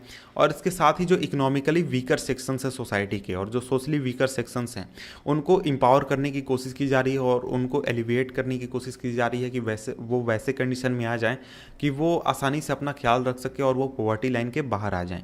तो देखिए जो ऑफिशियल डेफिनेशन है पॉवर्टी का वो एक तरीके से एक लिमिटेड पार्ट को कैप्चर करता है पॉवर्टी का, जो कि एक तरीके से लोगों के लिए रियली मीन करते हैं। यानी पॉवर्टी के लिए पॉवर्टी जो चीज़ हम सोचते हैं गरीबी, उसमें से बहुत ही कम चीज़ को जो ऑफिशियल डेफिनेशन है वो टारगेट करता है। जैसे अगर हम बात करें यहाँ पर जो पॉवर्टी का डेफिनेशन उसमें सिंपली कहा जाता है कि $1 से कम अगर कोई व्यक्ति कमाता है रोजाना तो वो पॉवर्टी के नीचे है। लेकिन अगर हम रियलिटी में बात करें तो ऐसा नहीं है कि कोई व्यक्ति अगर ₹100 कमाता है रोजाना तो वो अपना ख्याल बहुत अच्छी तरीके से रख पाएगा, नहीं।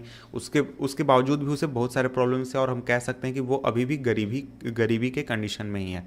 तो देखिए तो यहाँ पर एक बात की जाती है, जो सरकारें बात करती है या फिर जो पूरा सिस्टम बात करता है कि इसमें बात की जाता है मिनिमम सब्सिस्टेंस लेवल की। और ऐसा नहीं बात किया जाता कि रीजनेबल लेवल ऑफ लिविंग। इसका मतलब मिनिमम सब्सिस्टेंस लेवल का मतलब क्या हुआ? इसका मतलब ये हुआ कि एक व्यक्ति को उसको बिल्कुल बेसिक चीज़ें कितनी पैसे में मिल जाती हैं, इस चीज़ की बात की जाती है। अगर हम एक रेट तय करें और अंदाज़ा लगाएं तो करीब 1800 अगर कोई व्यक्ति अगर महीने का कमाता है, ये मैं वर्ल्ड बैंक का डाटा का बात कर रहा हूँ, $1 डेली, तो इसको करीब अगर कन्वर्ट करेंगे तो आप 1900 के आसपास आएगा मंथली एक व्यक्ति का। तो उतना पैसा अगर कोई एक व्यक्ति कमाता है तो वो अपना भोजन जो है वो जुगाड़ कर सकता है, उसे मिल सकता है। और इसके अलावा जो चीज़ें हैं, जैसे कि अगर कपड़े की बात कर लें, होम की बात कर लें, तो ये सभी चीज़ें हम एक तरीके से एक्स्ट्रा में रख देते हैं, सरकारें एक्स्ट्रा में रख देती हैं। और पॉवर्टी में एक तरीके से हम वैसे कंडीशन की बात करते हैं जैसे भुखमरी की कंडीशन हो गई कि आपको बिल्कुल खाने को नहीं मिल रहा, आपके पास उतने भी पैसे नहीं हैं। और यहाँ पर एक चीज़ आपको ध्यान देनी चाहिए कि यहाँ पर रीजनेबल लेवल ऑफ लिविंग की बात नहीं की जाती है जब भी हम पॉवर्टी की बात करते हैं। हाँ, हम गरीबी कह सकते हैं, कोई व्यक्ति जो है वो पॉवर्टी के बाहर है लेकिन वो गरीब हो सकता है, लेकिन उसको पॉवर्टी के अंदर नहीं रखा जाएगा। यानी कि वो उस कंडीशन में नहीं है कि वो अपने परिवार का खर्चा नहीं चला पाए, अपने परिवार को भोजन नहीं करा पाए। वो अपने परिवार को भोजन करा पा रहा है, वो भोजन के लिए सक्षम है, लेकिन ऐसा नहीं है कि वो अमीर हो गया है, वो अभी भी गरीब है। बहुत सारे जो स्कॉलर्स हैं, बहुत सारे जो अच्छे पढ़े लिखे लोग हैं, वो ये एक तरीके से आर्ग्यू करते हैं। उनका कहना है कि हमें जो कंसेप्ट है ह्यूमन पॉवर्टी का, उसको एक तरीके से फैलाना चाहिए, ब्रॉडेन करना चाहिए। और बहुत सारे लोग जो हैं बहुत सारे लोग जो हैं वो आसानी से खुद को फीड कर पाते हैं यानी भोजन करा पाते हैं, लेकिन क्या उनके पास एजुकेशन है? नहीं है। क्या उनके पास शेल्टर है? नहीं है। क्या उनके पास हेल्थ केयर है? नहीं है। क्या उनके पास जॉब सिक्योरिटी है? नहीं है। या फिर उनके पास सेल्फ कॉन्फिडेंस चीज़ भी है? नहीं।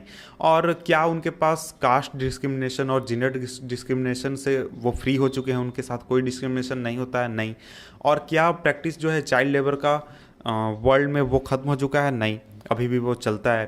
तो इसके साथ ही जो वर्ल्ड वाइड एक्सपीरियंस है वो हमें ये दिखाता है कि जो डेवलपमेंट है, डेवलपमेंट के साथ जो डेफिनेशन है पॉवर्टी का उसको भी चेंज होना चाहिए। यानी अगर हम आज के अगर 30 साल पहले अगर हम बात करते तो इंडिया में डेवलपमेंट उतना ज़्यादा नहीं हुआ था। उस समय अगर हम बात करते कि कोई व्यक्ति अपना भोजन चला पा रहा है या नहीं, उसे खाने को मिल रहा है नहीं, उस हिसाब से हम पॉवर्टी तय करेंगे तो वो उस समय काम करता है। लेकिन अगर हम आज की बात करें तो आज डेवलपमेंट काफ़ी ज़्यादा हो चुका है और बहुत सारे लोग बहुत अच्छी कंडीशन में रह रहे हैं। तो अगर हम इस समय भी बात करें केवल भोजन की, तो वैसे कंडीशन उस तरीके से अगर हम सोचेंगे तो उतना अच्छा नहीं होगा। हमें जो सिस्टम है यानी कि जो हमारी सोच है पॉवर्टी के बारे में, उसको एक तरीके से फैलाना होगा और बड़े लेवल पर हमें सोचना होगा। और इसके साथ ही जो पॉवर्टी को ख़त्म करना जो है ये एक हमेशा से मूविंग टारगेट रहा है। मूविंग टारगेट का मतलब ये हुआ कि आप कभी इस जगह जाना चाहते हैं, कभी वहाँ टारगेट करना चाहते हैं।